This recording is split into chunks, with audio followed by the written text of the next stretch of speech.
아멘. 예수님 그들에게 3번 가시다. 예수님 그들에게 3번 가시다 라는 제목으로 하나님 말씀 전가합니다.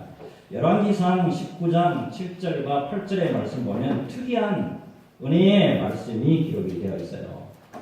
여호와의 천사가 또 다시 와서 어루만지며 이르되 일어나 먹으라. 내가 갈 길을 다 가지 못할까 하노라 하는지라.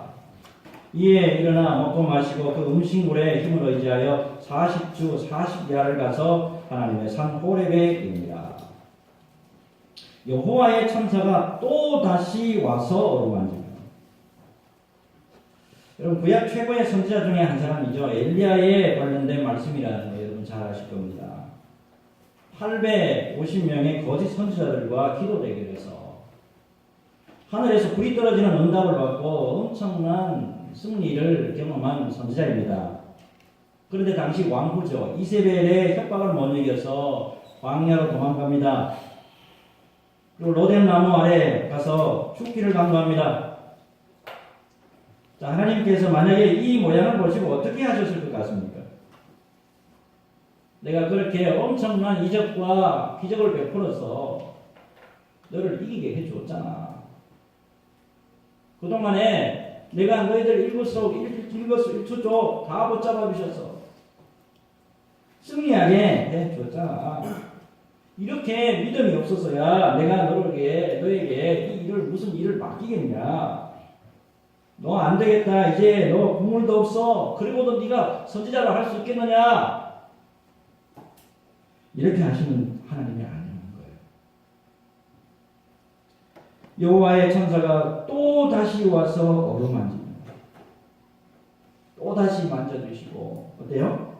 또 다시 일어나게 하시고 또 다시 기회를 주시는 우리 하나님이라는 거예요. 여러분 우리가 믿음의 길을 걸어가면서 한 번도 흔들림 없이 여러분 곁길로 한 번도 안 나가고 오늘까지 그대로 달려오신 분 계시나요? 여러분 수없이 실수하고 흔들릴 때가 많지요. 하지만 어떻습니까? 하나님이 놀랍게도 또다시 기회를 주십니다. 또다시 기회 주실 때 어때요? 우리가 다시 살아나는 역사가 있었단 말입니다. 여러분 우리에게 또다시 주어지는 이 기회라고 하는 것은 우리 인생들에게 주어지시는 하나님의 놀라운 은혜와 사랑을 상징하는 거예요.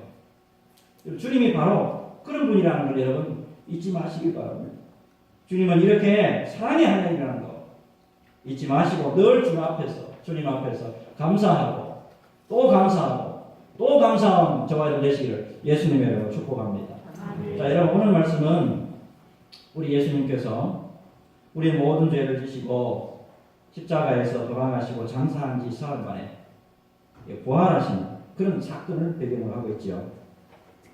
자, 예수께서 부활하신 이후에 2번이 아니고 오늘 본문의 말씀 보니까 3번째 제자들에게 나타나신 말씀을 오늘 기록하고 있죠. 14절 말씀 볼까요? 자, 이것은 예수께서 죽은 자 가운데서 살아나신 후에 3번째로 제자들에게 나타나신 것이라. 여러분 예수님이 십자가에 못 박혀서 돌아가신 후에 이 믿음 없는 베드로와 6명의 제자들은 갈릴리 바다로 또다시 돌아가가지고 물고기 잡는 일을 합니다.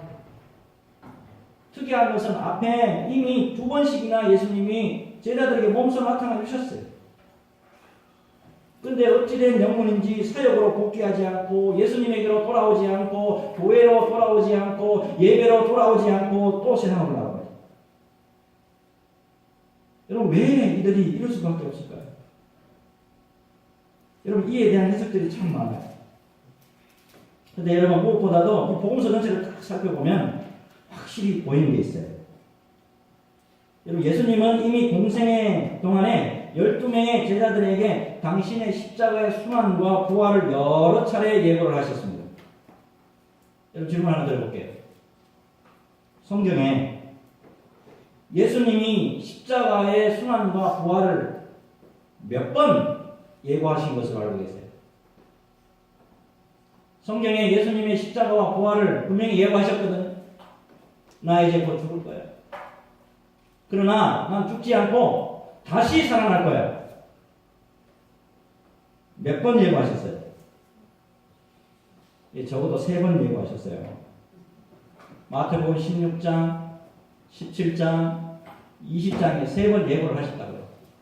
그것도 모자라서 26장을 보시면 최종적으로 예수님이 또 내가 고난을 받고 죽을 거야 한 번 더 예고를 하세요. 결국 여러분 제자들이 예수님의 부활을 이렇게 못 믿으니까 부활을 못 믿으니까 이렇게 사역에 복귀를 못하고 믿음으로 나아오지 못하고 예수님에게로 나아오지 못하고 교회로 돌아오지 못하더라는 거예요. 그런데 여러분들 왜 그렇다면 여러분 예수님의 부활을 이렇게 못 믿게 된 걸까요? 여러분 예수님의 말씀에 집중하지 못한 거예요. 여러 차례 예고의 말씀이 있었지만 말씀이 귀에 안 들어오는 거예요. 여러분 여러 차례 말씀을 들었지만 말씀이 심령에 안 들어온 거예요. 여러 번 말씀을 들었음에도 불구하고 믿음이 오지 않는 거예요.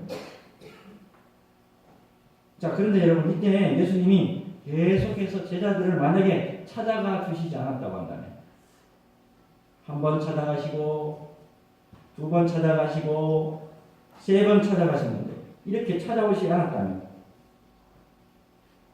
이 사람들의 미래는 어떻게 됐을까요?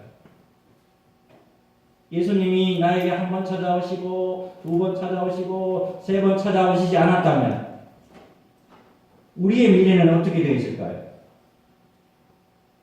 죄와 사망의 음침한 골짜기 속에서 평생 세상 일에 치이다가 이름도 빛도 없이 죽어갔을 거예요. 사도행전에 한 번 설교에 3,000명이 회개하고 돌아오는 능력, 복음을 전하면서 고난 속에서 승리하던 그런 놀라운 은혜의 경험들 없어요. 이 모든 것은 예수님이 이 사람들을 포기하지 않아요. 이 모든 것은 예수님이 우리를 포기하지 않아요. 반복해서 찾아와 주셨고 찾아가 주셨기 때문입니다. 여러분 중요한 것은 우리 예수 믿는 우리들을 절대로 포기하지 못하십니다. 왜 포기하지 못하느냐? 말씀 가운데 있어요. 여러분 오늘 다른 걸 다 잊어버리시더라도 이 말씀은 꼭 기억하시고 가시기 바랍니다. 여러분 이 말씀이에요. 고린도전서 6장 19절 20절 보면 예수님이 왜 우리를 포기하지 못하시느냐? 하나님이 왜 우리를 포기하지 못하시느냐 말씀이 나와요. 너희는 너희 자신의 것이 아니라 값으로 산 것이 되었으니 우리 예수님이 목숨을 값으로 그냥 내줘버리고 예수님의 목숨을 값으로 그냥 치러버리고 우리를 사주셨기 때문에 절대 포기하지 못하는 거예요. 오늘 말씀 보니까 어때요? 당신의 제자들에게 한 번, 2번이 아니에요. 3번째까지도 마다하지 아니하시고 찾아오십니다. 제자들의 사명을 감당할 수 있도록 도와주시기 위해서 끊임없이 찾아와 주시는 우리 주님이에요. 어느 목사님의 간증이 생각이 납니다. 아버지가 유명한 목사님이에요. 어느 날 그런데 기도하는 가운데 자기도 목회의 길로 가야 한다는 하나님의 강한 음성을 들었대요. 근데 문제는 뭐냐면 이분이 목사가 되기 싫었어요. 너무 목사가 되기 싫었어요. 아버지를 바라보니까 늘 늦게 들어오신 거예요. 어릴 때부터 시작해가지고 한 번도 아버지가 재밌게 놀아주지 않았다는 거예요. 늘 목회에 시달리는 그 아버지를 보면서 나는 저거 하지 말아야지 그랬다는 거예요. 그래서 할 수만 있으면 목회의 길 갔다가 반대의 길로 갑니다. 그러다가 한 번은 큰 사고를 당해서 병원에 입원하게 되죠. 삶과 죽음의 경계선에서 비몽사몽간에 예수님을 만나요. 그때 우리 예수님이 다가오셔서 한마디의 책망도 없이 그저 다정하게 자기 몸을 만져주시더래요. 놀랍게도 그때 찾아주신 우리 예수님의 놀라운 은혜로 죽음의 순간을 넘어갈 수가 있었고 감사하는 마음으로 목회의 길로 사명의 길로 갈 수 있었다는 거예요. 이름만 내면 알 수 있는 목사님의 간증입니다. 여러분, 우리 예수님은 이렇게 당신의 백성들을 향해서 포기할 줄 모르는 분이에요. 특별히 여러분 어려운 순간, 위기의 순간, 목숨이 경각에 달려있는 순간에도 우리 예수님은 우리를 붙들기를 원하신다는 거예요. 여기서 있는 목사가 바로 그 증인입니다. 죽을 목숨이었어요. 하지만 주님이 다시 찾아오셔서 저를 살려주셨고 사명의 길을 목회의 길로 올 수 있었습니다. 오늘 여러분 이 예배를 통해서 언제나 우리를 찾아오시기를 마다하지 아니하시는, 언제나 우리에게 다가오시기를 마다하지 아니하시는 그 예수님을 만나시기를 바랍니다. 그리고 그 예수님으로 말미암아 온전한 은혜를 입고 다시 회복하여 하나님 앞에 영광을 돌려드리는 저와 여러분 모두가 되시기를 예수님의 이름으로 축복합니다. 자, 이제 마지막입니다. 예수님이 지금 마지막 말씀을 잘 보면 어느 특정한 한 사람에게만 집중합니다. 다른 사람들이 있어요. 다른 사람이 있는데 한 사람에게만 집중합니다. 15절입니다. 자, 그들이 조반 먹은 후에 예수께서 시몬 베드로에게 이르시되 요한의 아들 시몬아 내가 이 사람들보다 나를 더 사랑하느냐 하시니 이르되 주님 그러하나이다. 내가 주님을 사랑하는 줄 주님께서 아시나이다. 이르시되 내 어린 양을 먹이라 하시고, 여러분 시몬 베드로에게 이르시되 요한의 아들 시몬아 했습니다. 마태복음 16장 이후에 보시면 예수님은 계속 시몬을 시몬이라고 부르지 않죠. 베드로라고 부르십니다. 근데 지금은 시몬아라고 부르십니다. 과거의 이름이죠. 마태복음 16장 18절의 말씀을 보니까요, 이렇게 말씀하고 계십니다. 또 내가 내게 이르노니 너는 베드로라. 내가 이 반석 위에 내 교회를 세우리니 음부의 권세가 이기지 못하리라. 자, 예수님이 시몬의 이름에게 새롭게 지어주신 이름이 뭐냐면 반석, 베드로라는 이름입니다. 자, 그런데 예수님이 십자가에 돌아가신 이후로 그의 인생이 어떻게 됐습니까? 바위, 반석의 인생입니까? 굴러다니는 자갈만도 못한 부끄러운 인생을 살고 있어요. 그런데 놀라운 것은 뭐냐면 예수님은 그의 과거의 이름을 지금 부르세요. 시몬아라고 부르시면서도 더 놀라운 것은 과거를 더 이상 캐묻지 않으신다는 거예요. 시몬아라고 부름을 받았을 때에 베드로의 입장은 어땠을까요? 자신의 과거, 부끄러운 과거 장면들이 막 떠올랐을까요? 그런데 중요한 것은 예수님이 시몬아라고 부르시면서 이렇게 말씀하시죠. 요한의 아들 시몬아, 네가 이 사람들보다 나를 더 사랑하냐? 너는 나만 사랑해야 돼. 너 나만 사랑하니? 이렇게 묻지 않으시죠. 이 사람들 중에 나를 더 사랑하니? 몇 번 물으시죠? 예, 놀랍게도 우연의 일치인지 모르겠어요. 또 3번이에요. 또 3번.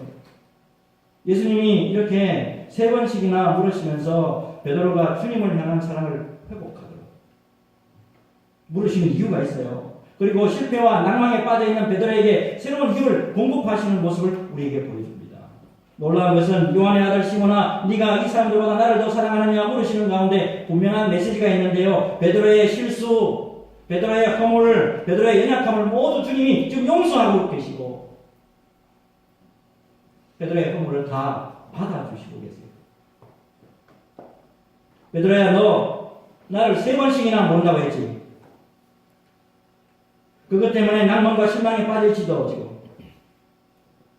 연약한 제가 뭘 하겠습니까? 자신감도 사라졌지. 하지만 다시 회복하기를 바란다. 요한의 아들 시몬아, 네가 이 사람들보다 나를 더 사랑하느냐? 그렇다면 다시 일어나기를 바란다. 다시 힘을 얻고 일어나기를 바란다. 이렇게 우리 주님은 베드로 한 사람에게 집중하십니다. 나 같은 못난 사람에게 집중하신다고요. 나 같은 못난 사람, 베드로 같은 사람을 한 사람을 일으키니 옆에 있는 모든 제자들이 다 일어납니다. 이게 예수님의 사랑이에요. 오늘 한국 교회를 세계에서도 유례가 없는 공의 길로 인도하는데 귀하게 쓰임받은 이 목회에 앞서간 어르신들을 딱 연구를 해보면 공통점이 되어 있습니다. 목회의 길에서 항상 승리만 있었느냐? 목회의 길에서 항상 승승장구만 있었냐? 아니었다는 거예요. 때로는 완전히 포기해야만 하는 밑바닥에 이르는 순간도 있었다. 그런데 그때 가장 중요한 것은 주님 앞에 모든 것을 내려놓고 회개의 시간, 자기를 냉철하게 되돌아보는 시간이 있었다는 거예요. 특별히 그 가운데 목회를 사람의 힘으로 하려 했다고 합니다. 내 힘으로 하려고 했다고 합니다. 내 지혜를 가지고 하려고 했다는 것, 이거 발견하고 오로지 주님의 은혜를 구하는 시간이 별도로 있었다는 거예요. 바로 그때 주님께서 주시는 놀라운 회복을 경험할 수 있었다는 거예요. 대부분의 앞서가신 어르신들이 이렇게 말씀하시더라고요. 내 힘으로 하려는 부끄러운 모습을 내려놓고 통에 자복하며 회개했을 때 주님이 나에게 새로운 은혜를 주셨습니다. 감사하게도 우리 주님은 과거를 묻지 아니하시고 용서하시고 다시 사명의 길로 가게 해주셨습니다. 다시 기회를 주셨습니다. 그래서 오늘날 우리 교회가 있었고, 그래서 오늘날 전하는 사람이 있는 겁니다.